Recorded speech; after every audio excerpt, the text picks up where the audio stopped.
Begin this morning with updates on the controversial deaths of two black men more than 2,000 miles apart at the hands of law enforcement officers. In Louisiana, Baton Rouge police released body camera video of Alton Sterling's last moments, shedding new light on his death in July 2016.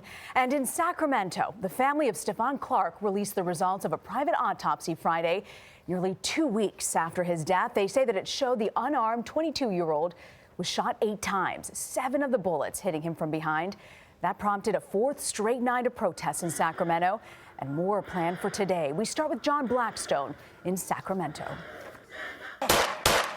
Of the 20 bullets police fired at Stephon Clark, 8 hit his body, according to an independent autopsy performed for Clark's family by pathologist Bennett Omalu, who says 7 of the shots came from behind.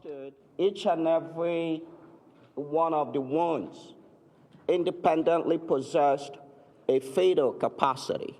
Omalu says his conclusion is supported by video from a law enforcement helicopter that captured the shooting with a heat-detecting camera. The first shot he received would be number 7 to the left side and back of his chest, and the propulsion of the bullet and the injuries caused made him shove him around, and he turned around, and his back was facing the officers.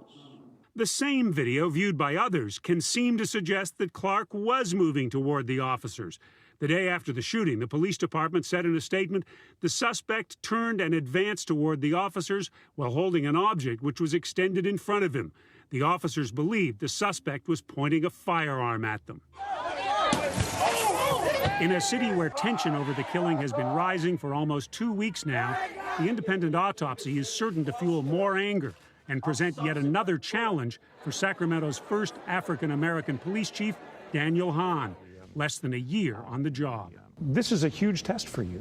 Oh, yeah, there's no doubt about that. This is a huge test, not just for me, but for our entire department and for our community. Because if all this is, it stays as a tragedy, and we don't get better as a community, as a police department, then it stays solely a tragedy, and that in itself is a tragedy. The Sacramento Police Department says it will not comment on the independent autopsy until it receives the official autopsy report from the county coroner. For CBS This Morning, Saturday, John Blackstone, Sacramento.